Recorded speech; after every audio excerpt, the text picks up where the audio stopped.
Now, one of the most impressive new members of Parliament from the federal election this May is the member for Menzies, Keith Wolahan.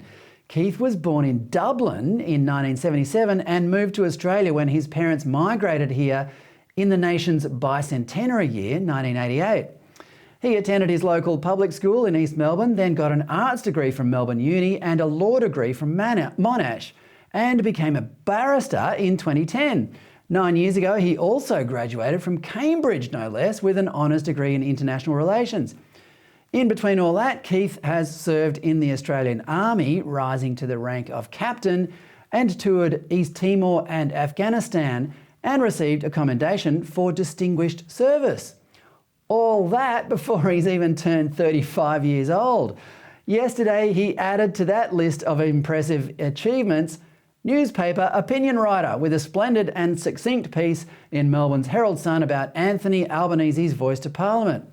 In it, he said Albo had overstepped the mark by making a moral judgment about the forthcoming referendum about the voice, and I'm delighted to say he's joining me now to discuss this and some other topics.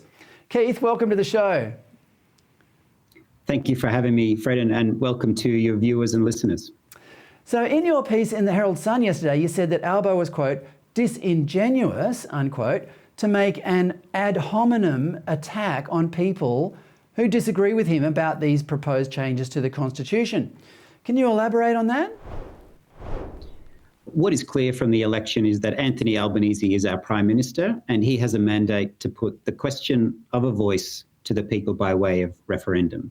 But the mandate to put the question is not a mandate to put the answer. In a referendum, the answer is to the people. And so it is the people that will decide. And so when Anthony Albanese describes his view, and he has it held sincerely and passionately for the yes cause as one being on the right side of history, I think that risks setting up the result in an undemocratic way. Because if we accept that the people will always get it right, and if the people vote no, which they are entitled to do, then I don't think it's fair on them to describe them as being on the wrong side of history or lacking manners. I think that is dangerous rhetoric from a Prime Minister.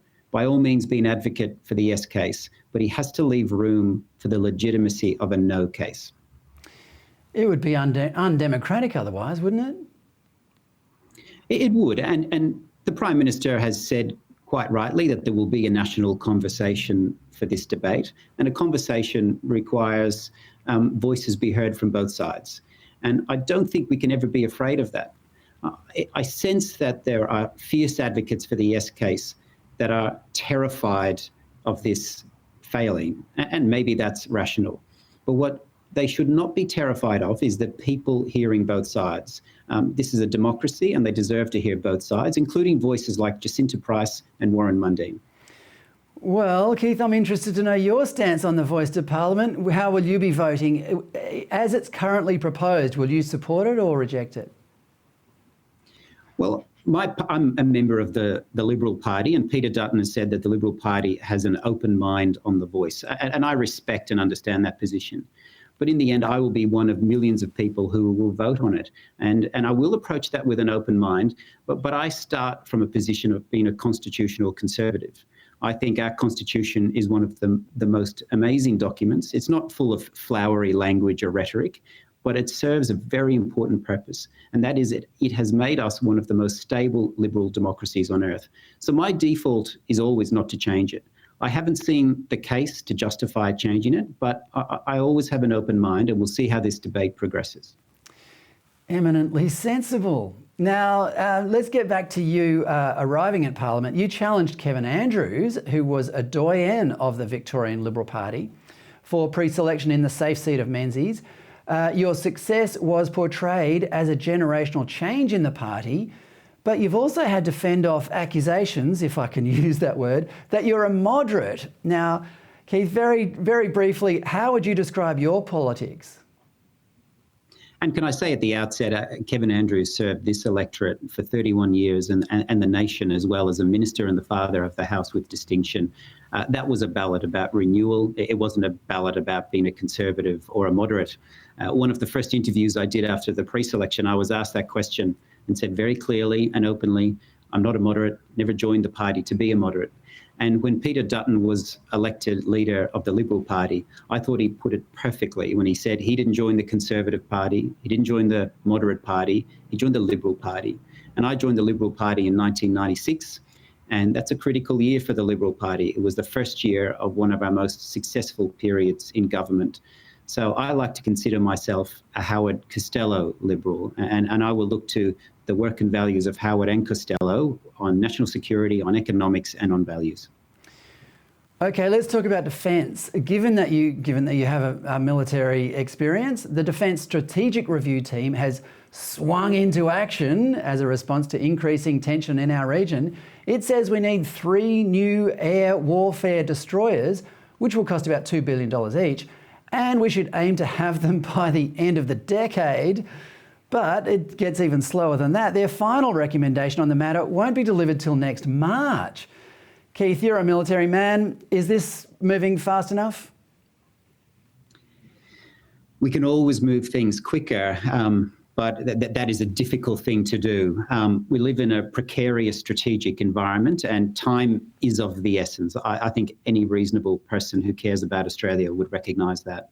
I noted that article in the media, and I noted the potential delivery by Navantia by the end of the decade. That's a long time away. That's 8 years away. But building ships is not easy, and particularly building the combat systems that go into them isn't easy. I think we should always look to the detail in these things. And if the article reflects the recommendations that have been made, and I have no information otherwise, I note that it gives options for where the ships would be built. So if the assessment is that we need them, then that is to be accepted. But where they are built, I think that is a factor that should be weighted highly in bringing them quicker.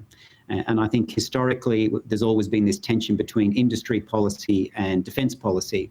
I think in this environment, defence policy is the most important consideration. And that means whatever can get it quicker should be preferred.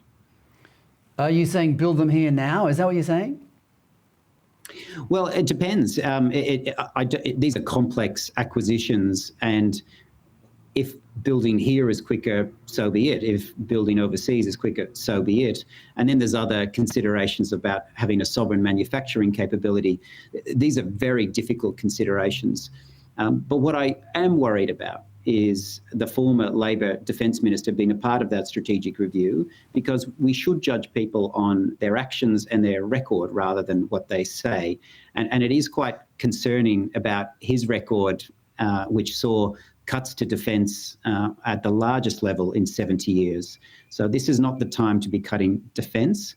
And if the first recommendation is that we need to bring forward acquisitions, well, then that's encouraging.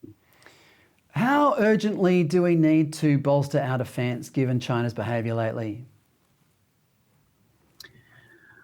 I think when you don't need to just look at the behaviour in our region, I also look at Russia's behaviour in Ukraine.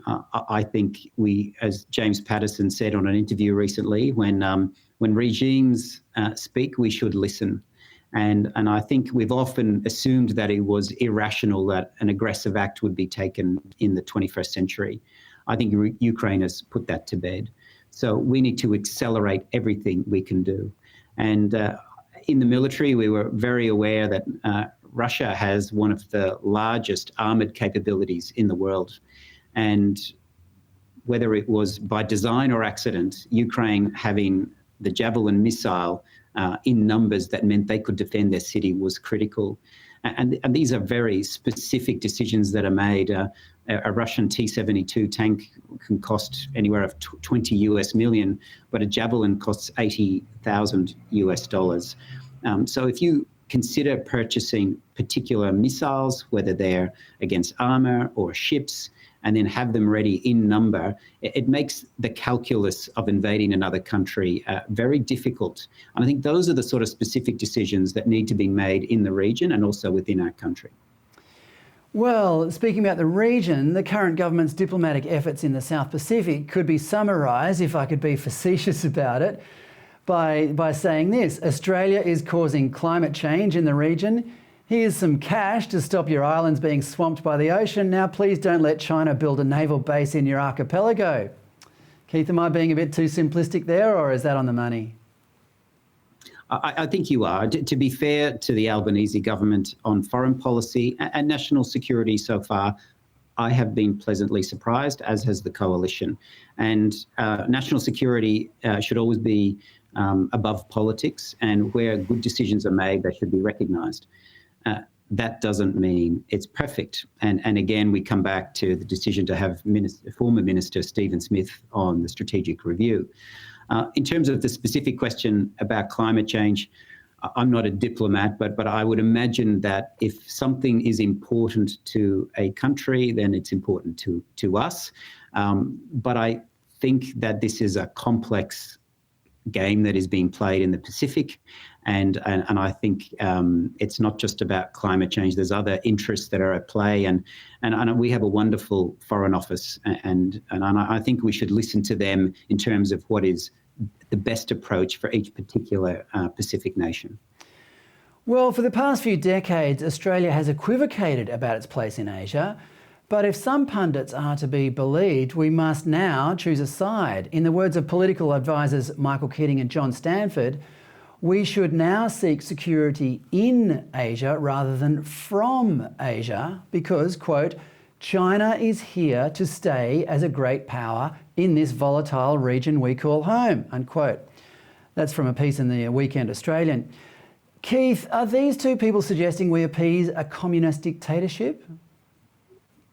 I read that article too. I didn't read the word appeasement in there, and some other commentators have maybe hinted on that word, but I think this is quite clear. We should always stand up for our values and for the national interest. And as my colleague, Shadow Minister Hastie has said, weakness is provocative. So it's not in our interests to project weakness. And if you were to flag in advance decisions like that, we would be less secure.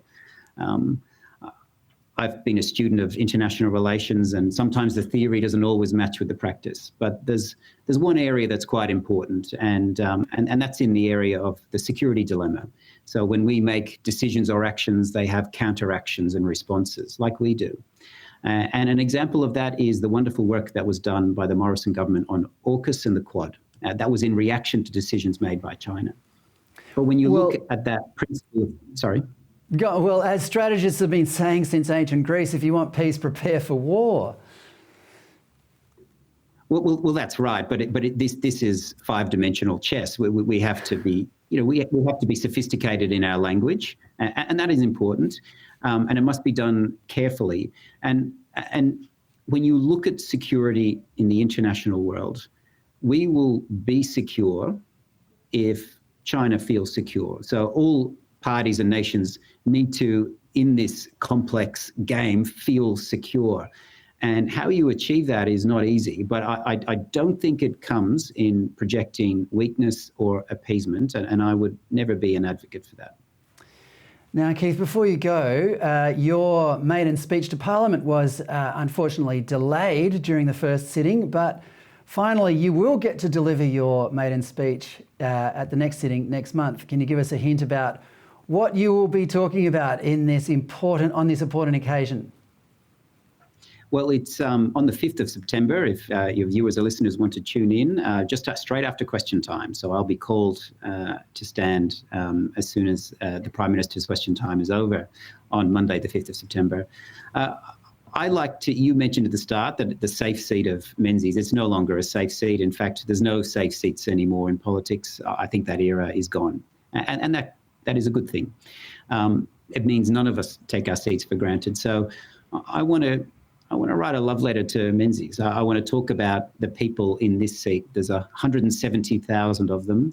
There's 50,000 families, 44 schools, and it's a wonderful part of Melbourne and the world. And Melbourne has done it tough the last few years. We face longer lockdowns than anywhere else in the country, some of the longest in the world.